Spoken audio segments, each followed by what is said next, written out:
And ladies and gentlemen, we are back. Clovercrest Media presents Keys to the City. If you haven't checked out the show, you can check it out on Spotify, YouTube later on in the night. But let's get into some college football. Chaz will be joining us in a few. It's week 4. Big prediction. No, week 5. This is week 5.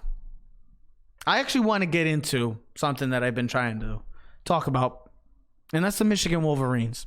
Before we even get into our picks, I want to talk about the Michigan Wolverines. Did you tell Chaz when to call? He's calling now. He's calling right now? He's calling. Chaz is calling right now. All right, pick him on. Let's go. Chaz, you there? What's up, guys? Hi, pal. How's everything? Fantastic. How about you? Oh, I'm surprised you said fantastic because I'm about to talk about your Big Blue, Michigan Wolverines, the most overrated team, most overhyped team for the past 10 years.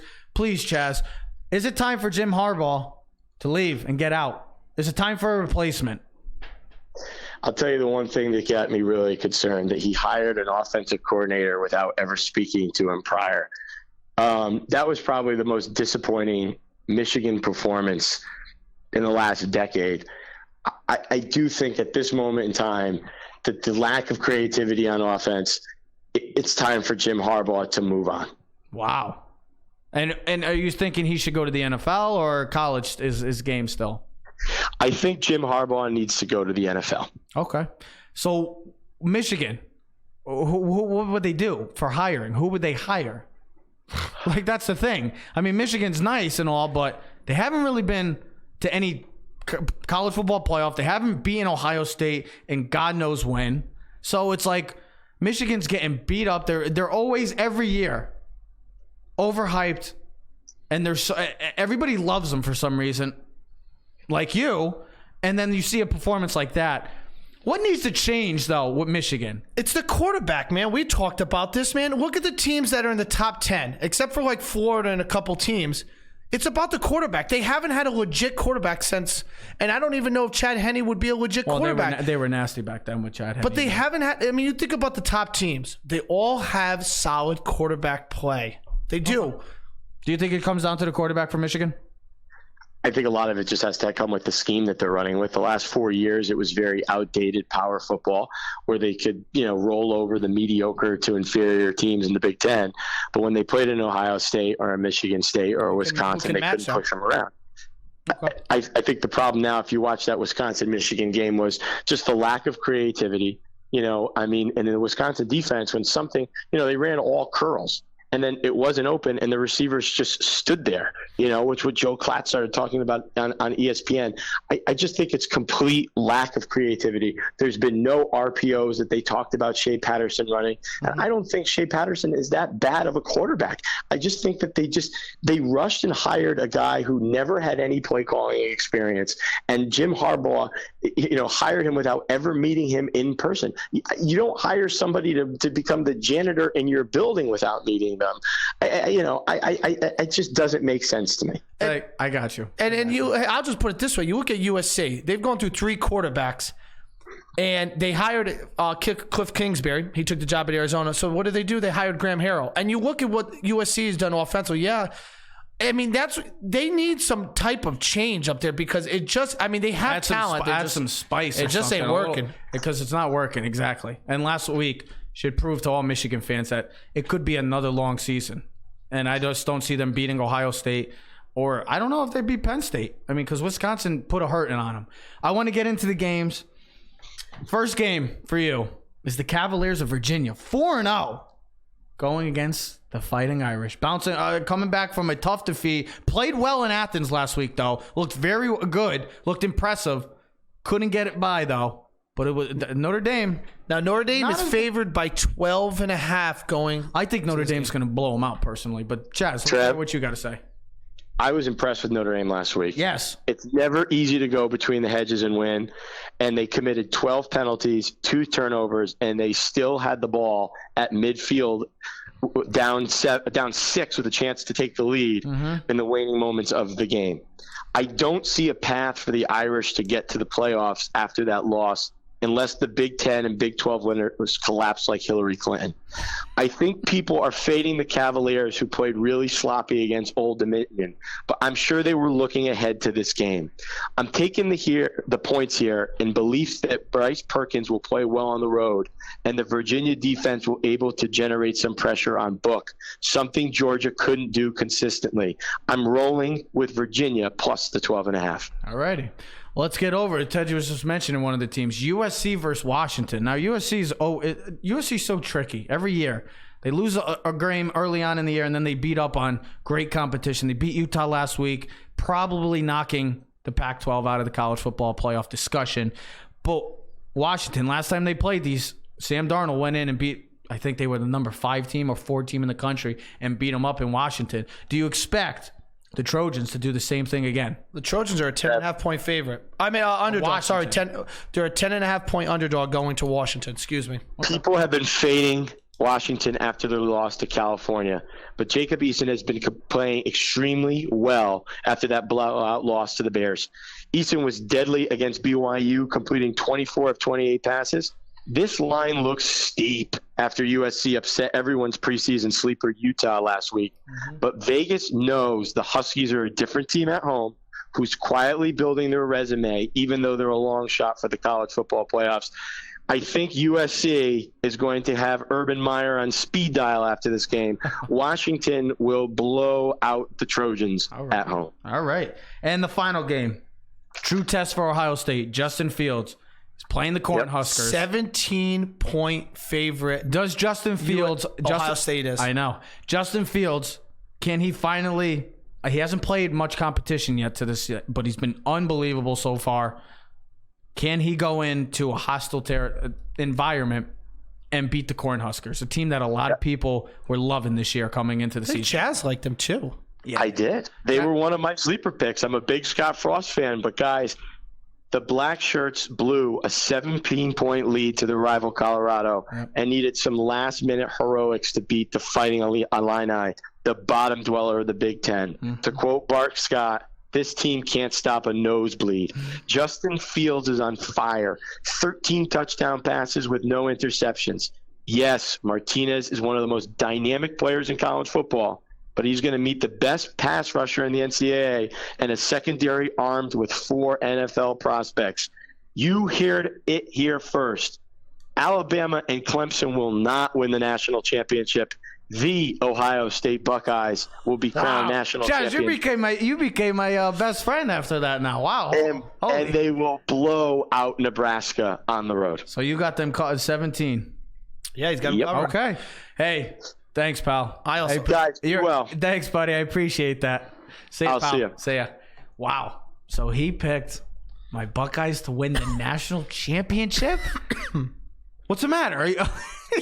He's shocked. He's stunned. How do you feel about that? How do you feel about that take that he just made? It's a great take. Do you think it's a possibility? Listen, we're going to get into it before. I think anything's a possibility in college football. You got Ohio State right now, they haven't played no one. They're kind of like Dallas. They haven't played no one. This will be a good test. Be a good test. I didn't say a great test. It's Nebraska. It's going to be a night game. It's a true road game. It'll be first real true road game for Ohio State.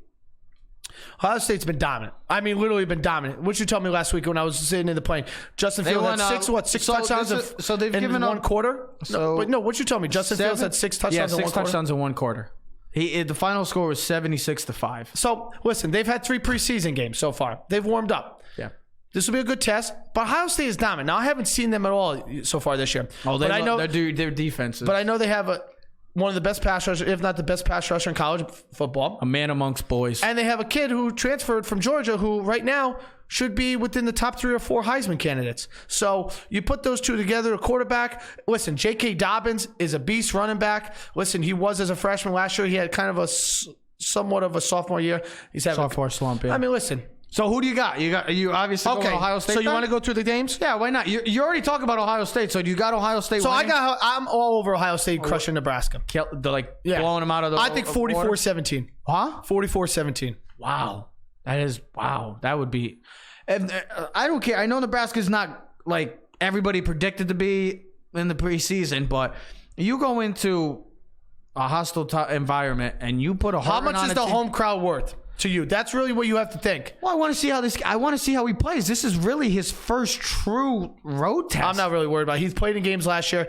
This is going to be two great He quarterbacks. hasn't really played that much, though, brother. Dude, That's I'm not the worried thing. about it. I'm not worried about I'm not worried either, but it's really a true This kid's test. been playing in big games since he was in high school when he was the number 1 player coming out of I high school. expect it to be a little closer. I expect him to cover the spread, and I expect him to win by 3 touchdowns. I got 42-21. No field goals. No field goals. No field goals. No field goals. You got the Gotta field. account for them. I just think this team has been. I think they've been the most complete team through the first 4 weeks of the college football season. Not Clemson, not Alabama, not even LSU, or I think Justin Fields' legs are Georgia. going to be the difference in this game. I think Ohio State has been the most complete team and the most dangerous team going forward to make a splash this year for that third team that could possibly win a college football playoff, because we were all hyped up on Alabama Clemson Part 5. But don't sleep on my Buckeyes. The Buckeyes are coming in, and they're coming in with a statement. They're going to come in with a statement win this week. And Ryan Day, I told you, you didn't trust Ryan Day in the beginning of the year. Oh, you lose Urban Meyer, it's going to be a big loss. I'm telling you, Ryan Day is a great coach. He should have been a coach a couple years ago, head coach, and Urban Meyer groomed him to be an excellent head coach. And look at what their offense is doing. They're kicking ass. They're taking no names and taking prisoners, and see you later. Sorry, Cornhuskers. It'll be nice. It'll be fun to watch for a little. But Ohio State pulls away, wins by 42-21. So I'm going to work our way backwards. I guess, so yeah, we'll go to the Washington USC game. Since we started Now- with Ohio State. This USC team should be undefeated right now. You know what? Some people need to start giving Clay Helton some credit. So should Washington. Oh, absolutely. I mean, Cal's undefeated. I know, but losing 20-19 at home, that doesn't happen a lot to Washington. That rarely happens. See, this USC team, they lost a heartbreaker in BYU. Tough game. And that place, if anyone knows about BYU football, playing up in BYU is a tough matchup. It's one of the nicest venues, I think, in all of sports. I really do. The mountain over the stadium, I just think it's beautiful. I'm sorry. So, Ted didn't want to hear no, that. I don't mind. My thing is this. USC's down to their third string quarterback.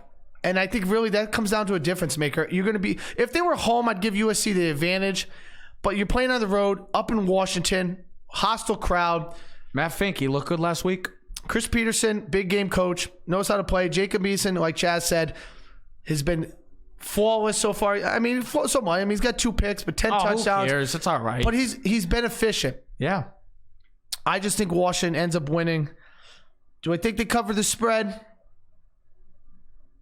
I don't. I think that half a point is going to make a difference. I think Washington wins 27-17 over the USC. So USC will cover the 10.5. This is usually a low-scoring game because Washington has always been known as having a great defense, getting after the quarterback, causing turnovers, making plays when they need to. I expect this to be a low-scoring game. I don't expect this to be high-scoring. I do not see a team getting into the 30s in this. I'm going to go Washington, but I'm going to go 21-17. So you got USC covering too? Yes. All right. I mean, USC has been great so far. Disappointing that they lost to BYU. Disappointing that both teams are not undefeated in this, because this could have been huge matchup. This could have been a whole lot different. Huge. I mean, this could have been a top 10 matchup right now. Realistically, if USC doesn't lose to BYU, we could be talking about a top 15, top 10 matchup right now. But I expect this to be a great game, come down to the wire. Jacob Eason, I'll trust Jacob Eason over Matt Fink, and I think that's the deciding factor for me. But expect a great one in the Pac-12. Washington 21, USC 17. And we're closing out for these games with the Notre Dame Fighting Irish and Virginia Cavaliers. Virginia 4-0. But are they really going to go into Notre Dame and beat them? Nope. I wouldn't be surprised. I mean, Notre Dame coming off of a tough loss like that, I don't expect it to, though. I don't expect it to. I expect Notre Dame to put a hurting on Virginia. I think they're angry. I think I'm smiling because I got the same thing. I think last week they had their opportunities to beat Georgia. So here's the 4 games. Virginia played Pitt to start the season on 8/31, and they won 30-14. All right, pretty good win. They played William and Mary 52-17. Not a problem. Whatever. Don't care. Florida State is garbage. Okay, and they won 31-24. So they barely beat Florida State. Yep. And that was at home. And then they played Old Dominion last week, and they won 28-17. Okay, Old Dominion. I mean, who is Old Dominion? They beat Virginia Tech last year. All right. Notre Dame's going to win by 2 touchdowns. They're going to prove a point that last week's game wasn't a fluke. Ian Book is going to have a monster game. The kid Perkins is going to have a great game. The quarterback from Virginia, he's going to make things happen. But I think there's going to be a high scoring affair. And I think Notre Dame puts up 40 points. He's their leading rusher. 40. Bryce Perkins is their leading rusher in. Yes, I know. So 40-24, Notre Dame wins over Virginia. And I have Notre Dame covering the spread. I got 38-21. I just think this team's... We're both having... I was very impressed with Notre Dame. I know they lost last week, but going into Athens, a tough environment, they extended the crowd, put more people in the stadium. That crowd was electric. That was a great game. It came down to the wire. Ian Book looked good. Just came up a little short. But the most important thing about last week's game, yes, they lost, but they didn't get blown out. And I think that was the biggest story for me, because we know what Notre Dame is. When Notre Dame plays these big games, they get embarrassed. They didn't get embarrassed last week. It came down to the wire. I think they come in hungry, angry, and I think they put a hurting on Virginia. Sorry, Virginia. Sorry, Chaz. Sorry, Chaz? No, but Chaz had Virginia covered. 38-21, Fighting Irish. Let's close out with this. So, Chaz, I'm glad Chaz said this, because he said Alabama, Clemson will not win the national championship. He picked my Ohio State Buckeyes to be the team that will be holding up the championship. So, one of the questions that I came up, and I think everybody, it's weird because we all thought this was a guarantee. Is Clemson and Alabama, Part 5, a guarantee this year? Is there actually more teams than we thought who can be in that picture now? Oklahoma, Ohio State, LSU, Georgia. Hell, you can put Auburn if you want. You could put. There's 5 teams. Wisconsin. Listen, Notre Dame proved last week to me, at least. I didn't get to see the game because I was flying 36,000 feet above. 36,000 feet in the air. But it proved to me that they can play. Yeah. They can play with the big boys, or at least with Georgia. Now, and Georgia's one of the. We all thought Georgia was one of the most complete teams in college football. So for them to lose by 6, it's telling how Notre Dame played last week. And I think I think they have an opportunity. They have a good schedule going ahead. They have a favorable schedule. If they can win out and look impressive doing it, watch out for Notre Dame. I do not think Clemson and Alabama is a guarantee. I think Alabama is going to be the team out of those two to get to the national championship. And the reason why I say there's no guarantee, and I'm going to agree with you, Trev, is because, first of all, you get about 6 weeks off from the time you played your last game until your time you play the bowl game. Yeah. Okay? Guys get hurt. There's disciplinary actions. Guys don't want to play in the bowl games. Just there's inexcusable things that happen. Okay? Yep. And here's the thing. Alabama shows up on the field, December 31st, I think the first game is. Are they ready to play? Is their mindset ready to play? Are guys thinking about the NFL? Here's my thing. You never know where an 18 to 22-year-old's mind is at that point in time. But this is what gets, as a college football fan, since we're talking about it, they have to be seeing this because they're talking about it on TV. For teams like this that are so good and so talented and so dominant, I think all it takes is a little switch. That's all they need to do, and they could just put a hurting on anybody in college football just because how superior they are from everybody else. Well, here's the other thing. Trevor Lawrence hasn't looked that good this year. No, 7 touchdowns, 5 picks. Okay, right now. Alabama hasn't played anyone. I showed you something in the post. It's unbelievable the schedule Ohio State's played so far. Alabama, Clemson played Texas A&M. Texas A&M. People consider that okay. Yeah. The reason why I give they're home the other teams a shot is because of their quarterbacks. Georgia has Jake Fromm, and he's played in big games before. And they have a great offensive line. They have a great defensive line. They have a great running game. Yep. LSU. For the first time in a while, Joe Burrow. They have a quarterback. They have a quarterback who can make plays, and they could score, and they could spread the offense, and they have a great defense, and Edge Orgeron is a good coach. Okay? Ohio State. You just said it before. Ryan Day's a good coach. They got talent to match up with anybody else in the entire college football. And they have a quarterback in Justin Fields, who's a big-time player. And we'll see how he plays the rest of the season, but he's up there. And then Oklahoma. You got Lincoln Riley. Yeah, you can make the excuses, their defense stinks and whatever, and they give up points. But they got Jalen Hurts, who's been in the national championship twice. He's played for a big-time team in Alabama. And he got benched. But he came back last year in the SEC championship game when they needed him. he came back And they could score points. And when you could score points in college football, You have a shot. you're competitive. Yep. And you look at those 3 or 4 teams, all those teams have quarterbacks and they have the talent to keep up with the Clemsons and Alabamas. And that's why, doesn't mean they're going to win it. Like Chaz just said, he thinks they're going to have 6. We'll see where he thinks in December, what he thinks. But at least those teams have the caliber teams, talent-wise, quarterbacks, and they all have the right coach to beat a Saban or Dabo Swinney. Now, will they? We won't know until December. Let me ask you, if you had to put a percentage-wise right now, Clemson, Alabama. In the national championship? Percentage. The 2 of them match up, Yes. or at least one of them gets in? No. I think at least one of them gets in the national championship. Clemson, Alabama, national championship, percentage-wise. Where would you put it? Where would you think? 25%. And Really? yeah. Wow, that's low. See, I think that's a lot lower than I would. I mean, I would go like 48%. I would. You're say almost 50. saying guaranteed then. When you're saying 50%, you might as well say guaranteed that you think Clemson and Alabama are going to be in the national championship again. They could, but for you to say 25%, that's low. The two best teams Because in here's the college thing. football. That's just low. That's low. If Alabama and now here's the crazy question: we don't know if Alabama and Clemson are going to be 1 and 2 in the final rankings. Why wouldn't they? Well, couldn't Alabama lose? I don't see Alabama. What if Alabama loses to LSU or loses to Georgia in the SEC championship game or loses a fluke game to Auburn and they still make the playoffs and they're the 4 seed now and Clemson's the 1 seed? Now they're true. not making it. No, that is true. So you have a point. But I expect Alabama to cruise control, go right through their. So you expect them to crush Auburn, crush LSU, and crush Georgia in the SEC championship. So you think they're just going to run through? I expect them to be in the national championship.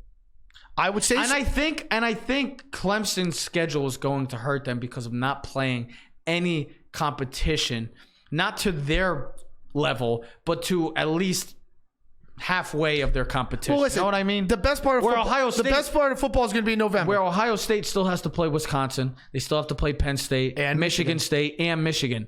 And all those teams. Georgia still has to play those teams. Auburn. LSU still has to play Florida. Yes. Auburn. Alabama. Alabama has to do the same thing. Clemson doesn't have to play anybody. So if I had to pick one of the teams out of those, of Clemson and Alabama, I would lean towards Alabama. But you said, I know, but you just said both teams being in the playoffs. So. Yes. I'm in the finals. But I'm under 50%. All right. But if I had to lead going through, I would say Alabama's more likely. We will see. We haven't seen many upsets yet. Yeah. But there's a lot of football. We just started October. Or week 5. We just started October. We will see. Everybody, have a wonderful weekend. We'll be back next week to discuss more. Danny Dimes, part 2. What does he do against the Washington Redskins? Will we see Dwayne Haskins in postseason time? Who's going to be playing? Is it going to be the Rays? Hey, by this time next week, we'll have the 2 wild card winners, and the Yankees will be playing. And the Yankees will be playing. We'll have a lot to talk about in baseball next week. It's an exciting time for us sports fans. Ladies and gentlemen, Clovercrest Media presents Keys to the City. If you did not get to check out the show, we are on Spotify and YouTube. Check us out. Everybody, we are out. Yeah. Keys to the city, baby. When you see us, so you know you really viewing greatness in the making. Double up on facts we stating. Podcasting, cruise control, city, state, the nation. So what you saying, what we saying, prime information. Facts, keys to the city, we unlocking the statements. Streaming every Friday.